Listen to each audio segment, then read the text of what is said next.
Right now, inside your business, there are 7 things that will kill your deal the day you try to sell. None of them are illegal. None of them are unusual. But most of them you don't even know are problems. And every single one of them is sitting in your company right now, waiting for the day a buyer's diligence team finds it before you do. Here's the part that most founders don't understand. Deals don't die from price. They die from surprises. When a buyer walks away from a signed term sheet, and a lot of them do, it's almost never because the number was too big. It's because they found something during diligence that made them stop trusting the founder. And by the time you find out what they found, it is often too late. The exclusivity clause has taken you off the market. Your other buyers are gone. And you're standing in a room watching your deal get repriced, restructured, or possibly even terminated. In this video, I'm going to show you all of those 7 things. And to make this real, I want you to meet a founder named Tom.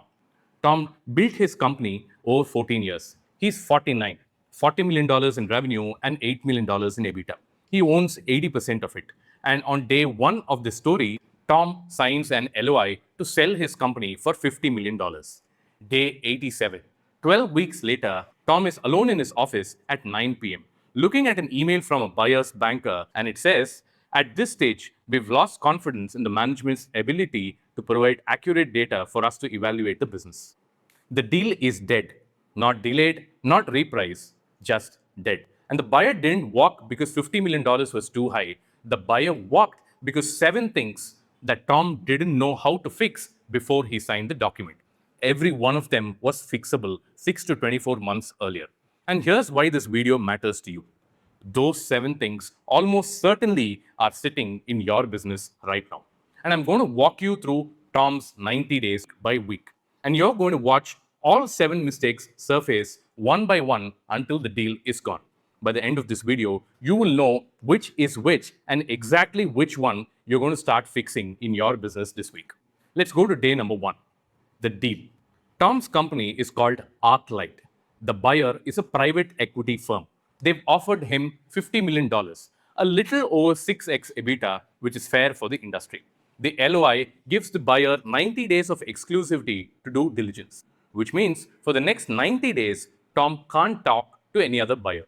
The clock starts. Mistake number 1, customer concentration. Week 2. The buyer's analyst sends a standard request for the top 20 customers, revenue per customers, and 3 years of history. Tom hits the send button, and on Friday afternoon, the buyer's deal lead asks for a call. On the call, the deal lead is polite and cool, and he says, "Tom, I'm looking at your customer list. Your top customer is 32% of revenue. Your top 3 are 50%. We didn't see that in the data room." Tom blinks. He knew his top customer was big. He did not know that it was 32%. Here are the buyer red lines. Memorize these because every PE firm, every strategic buyer, every acquisition lender uses something close to them. Below 10% per customer is usually always clean. 10 to 20%, you will have questions, but still workable. 20 to 30%, now that is a yellow flag. Expect a 10 to 20% cut in your valuation. And if the customer concentration is above 30%, most PE firms walk away. Most SBA lenders won't finance you. And if the top 5 are above 50%, the buyer reframes the business into a consulting practice that happens to have a software, which is a polite way of saying that this is really not a business. Tom is at 32% on his top customer, 58% on his top 3 customers, deep in the red zone. Now, why does the buyer care so much? The math is pretty simple. If Tom's top customer leaves 12 months after close, and they often do because the founder relationship walks out the door with the founder, the buyer just lost $13 million of revenue, a third of the EBITDA that they paid for. On a $50 million deal, that is a financial disaster. There is a subtler trap. Sometimes concentration is hidden. Here's the buyer's response to what they found at Tom's. They don't walk it, but they say, "We are going to need to restructure the deal. 50 million is still on the table, but 15 million of that needs to move to an earnout. 15 million of the price just moved from cash at close into an earnout." Now, Tom is carrying the risk of his top customer leaving. When could he have fixed this? 12 to 36 months earlier. Diversify the revenue base. Lock customers into long-term transferable contracts. Build relationships with multiple decision makers inside each big account. Not a fix after the LOI, but a fix that you need to make 2 years before you take a call from a banker. Go forward to day number 14. $15 million of his cash just became a maybe decision. But the deal is still alive. Cash at close is 35 million. 15 million moved to an earned out. Mistake number 2, the messy cap table. Week 3, cap table review. The buyer's lawyer asked for every document that backs Tom's ownership. Board consents, stock issuance records, vesting agreements, past share buybacks. Tom's cap table on the spreadsheet looks clean. He owns 80%. Two early employees own 10% each. Done. But when the lawyer pulls the actual paperwork, two problems show up. 6 years ago, Tom bought out a co-founder for 400,000. He wired the money, he got a handshake, but never signed a proper share transfer agreement, never got a board resolution. On paper, that co-founder still owns 15% of Arclight. And 3 years ago, Tom promised the senior engineer some equity in an email. Never papered it, never granted options, but the engineer still has the email. Here's the thing that founders don't understand. A clean cap table on a spreadsheet is worthless if the paperwork behind it is missing. In diligence, lawyers don't trust a spreadsheet. They verify every claim against signed and dated documents. If a document is missing, undated, or unsigned, or contradicted by an email, the cap table becomes uncertain. And buyers cannot pay $50 million for a company where ownership itself is uncertain. The buyer's response is an $8 million escrow released over 24 months to cover any claims from the old co-founder or the engineer. Now add that to the $15 million earnout from the customer issue. And now 23 million of Tom's 50 million is sitting in deferred or contingent buckets. The cash at close had dropped from $50 million initially to $27 million. When could Tom have fixed this? Anytime in the last 6 years. It takes a weekend to fix this, and it would have saved Tom $8 million. Day 21, Tom is wide awake at 3 a.m. most nights. The deal is still alive, but the cash at close has moved from 35 million to 27 million, where 8 million has moved into an escrow account. Mistake number 3, the quality of earnings. Week 4, quality of earnings. The buyer brings in an outside accounting firm to do a quality of earnings review. They're going to take every line in Tom's P&L and decide whether it is real. And Tom is about to learn the most expensive lesson of his life. Mistake 3, QOE add-back failures. Genuinely, the most common engine of a deal retrade. When Tom showed the buyer $8 million of EBITDA, he didn't show the actual P&L EBITDA. He showed the adjusted EBITDA, the P&L number plus some add-backs. Add-backs are things the founder claims are one-time or non-recurring and should be added back to make the EBITDA look like a steady-state number. Tom's add-back included the following. Number 1, his own salary. Adjusted to a market CEO salary, added back $400,000. Number 2, a legal settlement from 2 years ago, added back $250,000. Bonuses for family members, added back $300,000. A failed software project, added back $500K. Country club and car lease, both run through the business, added back $80,000, plus several small items. Altogether, Tom added back $1.8 million to take the EBITDA from 6.2 as per the P&L to $8 million on the normalization. And he priced the deal on that $8 million number. Now, the QFE accountant looks at every add back and asks one question. Can you prove that this won't happen again? Not did this happen? Of course it happened. The question is this add back really a one-time? Or is this just the normal cost of running this business? Here's what they find.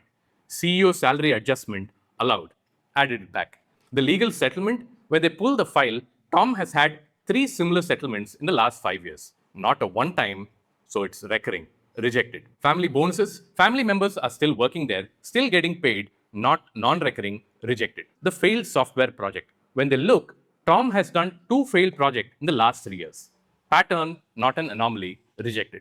Next, the country club and the car. Allowed, but with a note that personal expenses run through the business, signaling weak controls. The buyer's adjusted EBITDA is not $8 million.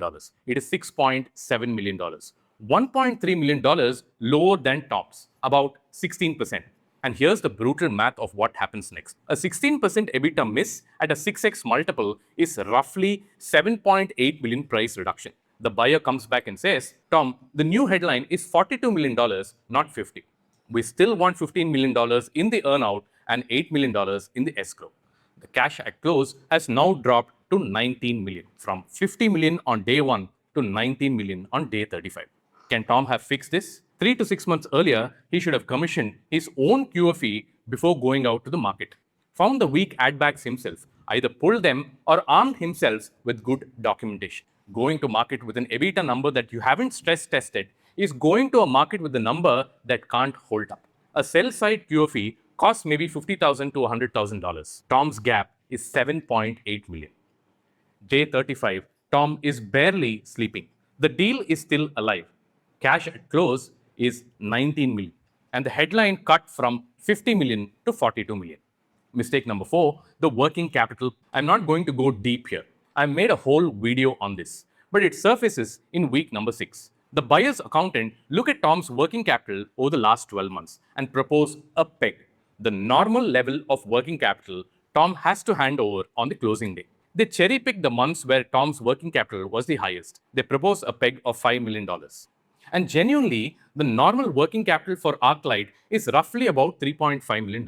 If Tom doesn't catch this, he delivers his normal 3.5, the price gets cut by another $1.5. Tom does catch this on time and he pushes back, but it takes 2 weeks of accountants fighting accountants, lawyers fighting lawyers, and the deal momentum starts to drain away.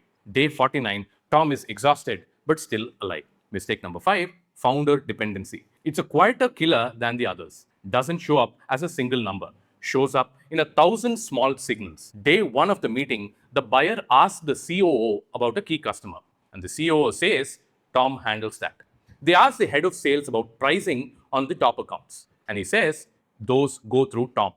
They ask the CFO about the year-end forecast. And he says, Tom and I build the forecast together, but he has the final decision. Every important question gets the same answer, Tom. And the buyer's deal lead writes one sentence he doesn't share with Tom. He says, this is not a business, it's a job with a $50 million price tag. Now slow down here, because this is the mistake that founders never see in themselves. If you, the founder, are the central node of your company, every big decision, every key customer, every pricing call, every senior hire, then the buyer is not acquiring a business. The buyer is acquiring an employment contract and you are the employee. That's why founder-dependent deals always come with a long mandatory transition period, usually 12, 18, or 24 months where you cannot leave. A larger earnout tied to you staying during that period, and what's called a key percent discount, usually 5 to 25% of the multiple. Some advisors state that 30 to 50% lower valuations for owner-dependent businesses. In worst cases, they can kill the deal entirely. After 2 days of meetings, the buyer comes back to Tom with a new demand. He says that we need you on a 24-month post-close employment agreement, non-compete for 5 years, and $5 million more in earnout tied to your retention. Tom is 49. He's been doing this business for 14 years. He wanted this exit to be the end. Now, this exit comes with a 2-year sentence as an employee in the company he used to own. When could Tom have fixed this? 3 to 5 years earlier. Build a real management bench. Push customer relationships down to other people. Document SOPs for every key decision. Take a 90-day vacation to see what breaks in your company. If something breaks, then go fix it. If nothing breaks, then you're ready. This is the deepest fix of all 7. Years of work and no shortcut. Day 56, Tom is angry now. The deal is still alive. Mistake number 6, IP and contract gaps. Week number 10, the lawyers go through Tom's contracts and IP. The IP ownership gaps start showing up. They find 3 things. First, the core algorithm in ArcLight's main product was written 8 years ago by an outside contractor. Tom had paid him $40,000 but never got a written IP agreement. Under most copyright laws, the contractor still owns the code. Second, 2 of Tom's biggest customer contracts have a change of control clause. If ArcLight gets acquired, those customers can terminate. Tom never noticed this. Together, those 2 contracts are worth $11 million of revenue. The third one is Tom uses an open source library with what's called an AGPL license. It has a copy left clause. If ArcLight ships software that includes AGPL code, ArcLight may be required to open source its own proprietary code. These 3 findings triggered different responses. For the contractor gap, Tom's lawyer has to track down an engineer Tom hasn't spoken in the last 8 years and negotiate a retroactive assignment. Takes 3 weeks, costs $80,000 to get the signature. For the change of customer control clause, Tom has to get pre-close consent from both the customers, which means telling both of his biggest customers that he's selling the company. If either of them say no, the deal terms change. For the AGPL license, the engineering team has to audit the code and quarantine the AGPL component. Possible but expensive. Adds 6 weeks to the timeline. When could Tom have fixed this?